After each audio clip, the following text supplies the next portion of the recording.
સાબરકાંઠા જિલ્લામાં તંબાકુ પાકને લઈ માર્કેટયાર્ડમાં ખરીદી શરૂ થઈ છે। હિંમતનગર સહકારી ચેઇન પાસે આવેલા કોટન માર્કેટયાર્ડમાં 2 એપ્રિલથી તંબાકુની ખરીદી શરૂ થઈ છે। ખરીદી 3 દિવસમાં કુલ 8,000 બોરી તંબાકુની આવક નોંધાતા ખેડૂતોમાં ખુશીનો માહોલ જોવા મળી રહ્યો છે। સાબરકાંઠા જિલ્લામાં આ વર્ષે તંબાકુનું વાવેતર મોટા પ્રમાણમાં કરવામાં આવ્યું। સિઝન શરૂ થતાં જ ખેડૂતો પોતાના પાકને વેચવા માટે માર્કેટયાર્ડ તરફ વળ્યા। હિંમતનગરના કોટન માર્કેટયાર્ડમાં 2 એપ્રિલથી તંબાકુની સત્તાવાર ખરીદી શરૂ થતાં સવારથી ખેડૂતોની ભારે ભીડ જોવા મળી રહી છે। ખરીદીના પહેલા દિવસે 1300 થી 1,850 રૂપિયા સુધીના ભાવ સામે અંદાજે 850 બોરી તંબાકુની આવક નોંધાઈ હતી। બીજા દિવસે ભાવમાં વધારો નોંધાયો। 1300 થી 2100 રૂપિયા સુધીના ભાવ મળતા આશરે 2,400 બોરી તંબાકુ માર્કેટ યાર્ડમાં આવી પહોંચ્યું। જ્યારે આજે ત્રીજા દિવસે કુલ મળી લગભગ 8,000 બોરી તંબાકુની આવક નોંધાઈ છે, જેના કારણે યાર્ડમાં ખરીદીની પ્રક્રિયામાં તેજી જોવા મળી રહી છે। માર્કેટ યાર્ડમાં વધતી આવકને ધ્યાનમાં રાખી વેપારી અને અધિકારીઓ દ્વારા ખરીદી પ્રક્રિયા ઝડપી બનવાના પ્રયાસો કરવામાં આવી રહ્યા છે।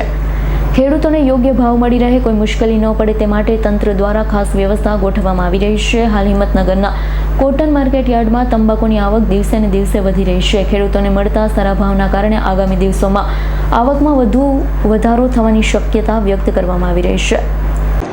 તમાકુની ખરીદીની શરૂઆત થઈ ગયેલ છે। તારીખ 2ના રોજ શરૂઆત કરેલ, જેની આવક 850 બોરી આવેલ અને જેનો ભાવ 1300 થી 1,865 રૂપિયા પડે।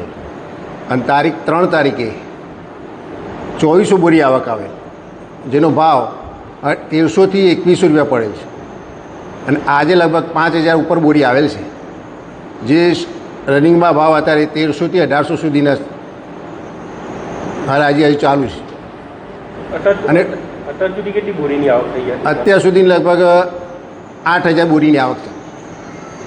શું નામ આપનું? Harshadbhai Patel, inspector Himmatnagar APMC.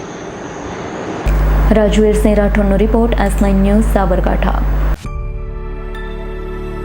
અમારી તમામ માહિતીથી અપડેટ રહેવા માટે જોડાયેલા રહો S9 ન્યૂઝ સાથે।